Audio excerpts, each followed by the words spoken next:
वापस आया हूँ मलेशिया अभी सुबह 6 बजे। और अभी 2 बज रहे हैं तो पता चला है कि एटीएम कार्ड भी बंद है और सिम कार्ड भी बंद है।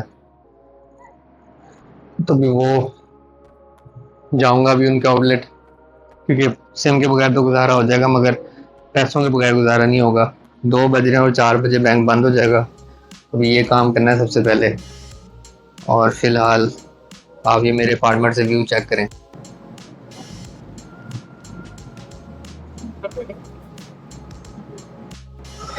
तो अभी ये काम करने जा रहा हूँ मैं, इंशाल्लाह आज हो जाए, क्योंकि पैसों के बगैर तो गुजारा मुश्किल है।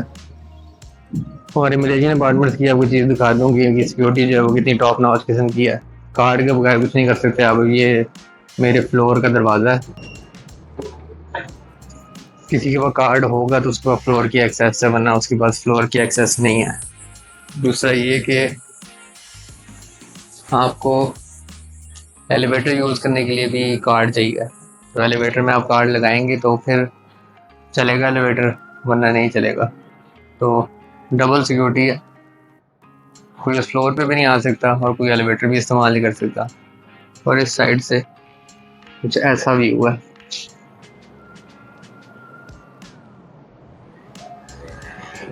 नीचे पूल भी है। और जब मैं अपार्टमेंट का टूर करूँगा तो फिर आप लोगों को दिखाऊंगा इंशाल्लाह स्टूडेंट अकोमोडेशन कैसी होती है, उसमें क्या कुछ इंक्लूडेड होता है। इस अपार्टमेंट का ये भी फ़ायदा है कि ब्रिज लगता है इसको ट्रेन के साथ। तो मैं अभी वॉक करूँगा और मैं ट्रेन स्टेशन पहुँच जाऊँगा।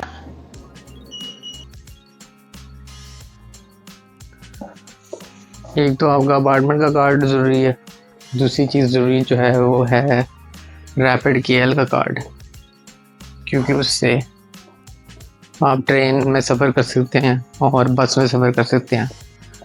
क्योंकि मलेशिया में आप स्टेशन पे ट्रेन की टिकट तो ख़रीद सकते हैं, टोकन सा मिलता है आपको, मगर बस जो है वो कम्प्लीटली कैशलेस है। तो उसके लिए यदि आपके पास डेबिट कार्ड हो तो वो चलेगा, वरना इनका जो टच एंड गो का कार्ड है जो मेरे पास है वो चलेगा। और अगर आप मेरी तरह स्टूडेंट हैं यहाँ पे तो बहुत बड़ा फ़ायदा ये है आपको कि आपको 50% ऑफ मिलता है पब्लिक ट्रांसपोर्ट पे, सवाए के एल एक्सप्रेस के एक्सप्रेस के अलावा, कोलालमपुर इंटरनेशनल एयरपोर्ट के एक्सप्रेस ट्रेन के अलावा सारी ट्रेन और बसेस पे आपको 50% ऑफ मिलता है। तो ह्यूज बेनिफिट है। आप वो 50 रिंगट का लोड कराएंगे तो वो 100 के बराबर चलेगा, बजाय इसके कि आप 100 का लोड 50 का लोड कराएं और वो 50 के बराबर चले। तो जब आप स्टूडेंट हो और बजट में रह रहे हो तो जितना भी आप स्ट्रेच कर सकें उसका फ़ायदा है।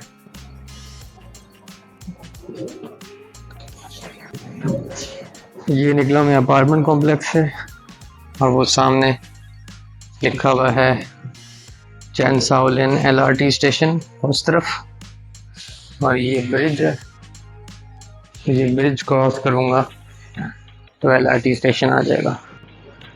ये है ब्रिज, वो सामने ट्रेन स्टेशन।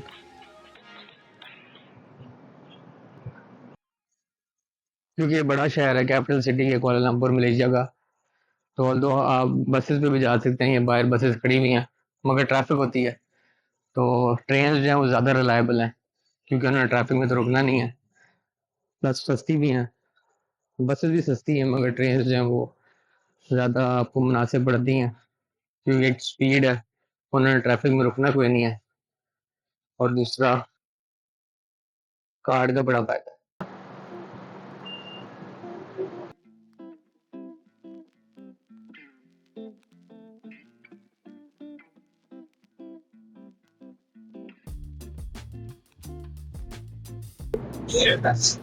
ये मस्जिद जामा स्टेशन है, क्योंकि यहाँ पे ये बहुत बड़ी जामा मस्जिद है।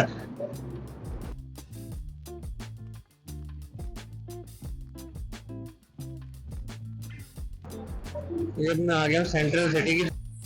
तो मस्जिद जामा से आप उतरे तो साथ ही इतना कुछ है, KFC वगैरह और मैकडॉनल्ड्स। और यही स्टॉप है जहाँ पे मेरी यूनिवर्सिटी का कैंपस भी है।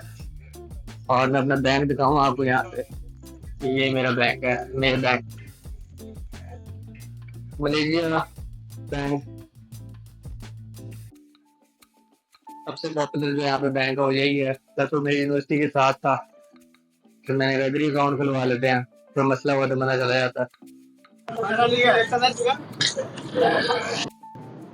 ह्यूज किस्म का टावर है कि दूर से नजर आता है। तो ये सामने मलेशिया के झंडे भी आना शुरू हो गए हैं, और ये साथ में बैंक। इसलिए मैं जरा दूर से दिखा रहा था, क्योंकि जितना करीब जाए उतना उसको फ्रेम में लाना मुश्किल हो जाता है। और उसके बिल्कुल सामने ये जो प्रिज्म नुमा टावर आपको नजर आ रहा है, ये सेकंड लार्जेस्ट बिल्डिंग है इन द वर्ल्ड। बुर्ज खलीफा के बाद ये सबसे बड़ी बिल्डिंग है।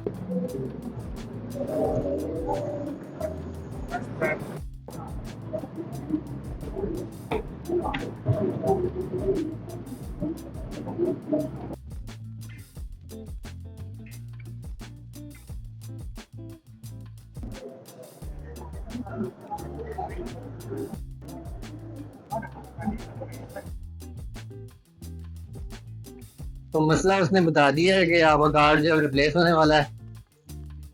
अनफॉर्चुनेटली वो कार्ड रिप्लेस नहीं कर सकते, क्योंकि मेरा वीजा जो है वो एक्सपायर होने वाला है 10 दिनों में, और बैंक की पॉलिसी है कि एटलीस्ट 6 मंथ्स का वीजा हो तो वो कार्ड रिप्लेस करके देखते हैं। तो प्रोसेस मैंने शुरू तो किया हुआ है।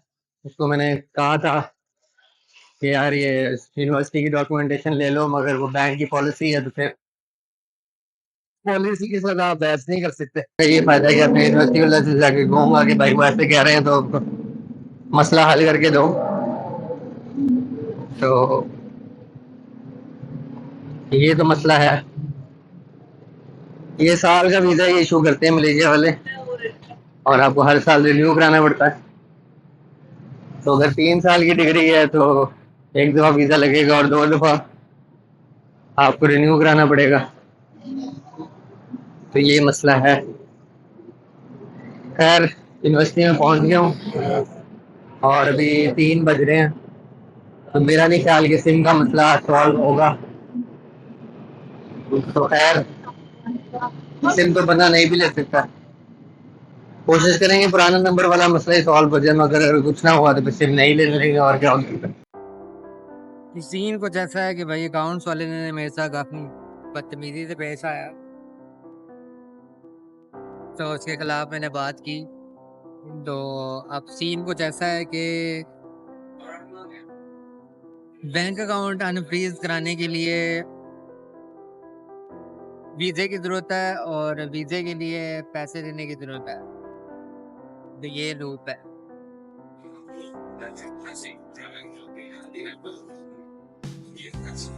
तो अगर मलेशिया पढ़ने आ रहे हैं तो फिर सोच समझ के यूनिवर्सिटी डिसाइड करें,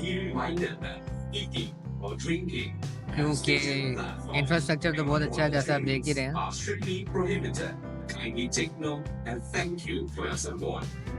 मगर इदारों का मसला वो इदारों वाला मसला है।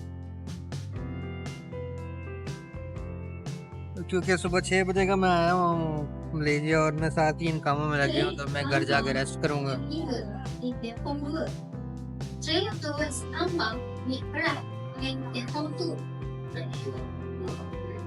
बाकी मसलों के हल जो है वो कल देखेंगे। सिम भी मैंने नहीं निकलवाई अभी तक। तो यार बड़े डिसअपॉइंटिंग सीन हुआ कि बैंक वालों ने कहा कि आप वीज़ा का मामला हल करके आए।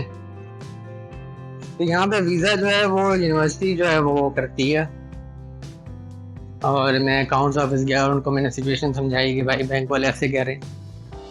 बड़े ने बड़ी बदतमीजी से कहा कि यार ये तुम्हारा मसला है, तुम्हारा और तुम्हारे बैंक का, तो हमारा रोला नहीं है। 7 दिनों में आप पैसे दें जो आपकी ड्यू है। तो बड़ी अजीब सी बात है कि यूनिवर्सिटी वालों ने वीज़ा जो है वो प्रोसेस करके देना है, और बैंक वाले जो हैं वो तब अकाउंट अनफ्रीज करेंगे जब वीज़ा लग जाएगा। तो कैसे यूनिवर्सिटी वालों को इशू नहीं है। तो भाई ये बदतमीजी जो है वो किसी की बर्दाश्त नहीं करनी चाहिए, खास तौर पर जब आप इतने बथेरे पैसे दे रहे हो। तो मैं गया इंटरनेशनल स्टूडेंट ऑफिस, और इंटरनेशनल स्टूडेंट एक्सपीरियंस ऑफिसर को मैंने जाके कहा कि यार ये तुम्हारा बंदा मुझे ऐसे ऐसे कह रहा है। सारी सिचुएशन मैंने समझाई तो मैंने से पूछा कि यार ये कैसे है, तुम्हारा इशू नहीं है। अकाउंट्स का बंदा मुझे कह रहा है कि बैंक का इशू है, तुम्हारा और तुम्हारे बैंक का इशू है, मेरा मसला नहीं है। तो खैर अभी कंप्लेन लॉन्च की है, उन्होंने मुझे श्योरिटी दी है कि भाई आपका मसला हल होने तक हम जो है वो ये पैसों का रोला जो है वो नहीं करेंगे। तो आज का अगर आपने कुछ सीखा हो तो ये है कि सोच समझ के जाएं जहाँ भी जा रहे हैं। मलेशिया में फैसिलिटीज़ तो बहुत हैं, दिखने में तो बहुत हाई टेक है, बिजली आती है, सब कुछ आता है, फैसिलिटीज़ वगैरह पूरी हैं, मगर वो एशियन कंट्रीज़ वाले इदारों के मसले फिर भी हैं। वही ब्यूरोक्रेसी, वही अकाउंट्स वालों की बदतमीज़ी। यही मैंने अकाउंट्स वालों की बदतमीज़ी सुननी होती तो मैं जो हूँ वो पाकिस्तान में ही पढ़ लेता। फिर पाकिस्तान में भी अकाउंट्स वाले ने मुझे यही कहना था कि भाई मेरा मसला नहीं है, इधर भी अकाउंट्स वाले ने कह दिया कि भाई मेरा मसला नहीं है। तो फ़र्क क्या रह गया फिर। खैर मैं सुबह 6 बजे लैंड हुआ और पिछले 2-3 घंटों से मैं इन्हीं चक्करों में लगा हुआ। सिम का मसला भी मैंने हल नहीं किया, थक गया हूँ। तो बस अब जाके रेस्ट करूँगा, सिम का मसला कल करेंगे। और मैंने अपने प्रोग्राम लीडर से भी टाइम लिया कल का, उसको भी बताऊँ कि भाई ये ऐसे ऐसे तुम्हारे बंदे ने मुझे कहा है। तो ये कहाँ की बदतमीज़ी है भाई, इतने में पैसे भी दूँ और ये बातें भी सुनो। अपनी बिल्डिंग में हूँ मैं भी, तो ऊपर जाके फिर आराम करूँगा। फिर आज के लिए इतना ही, एडिट करके अपलोड करता हूँ।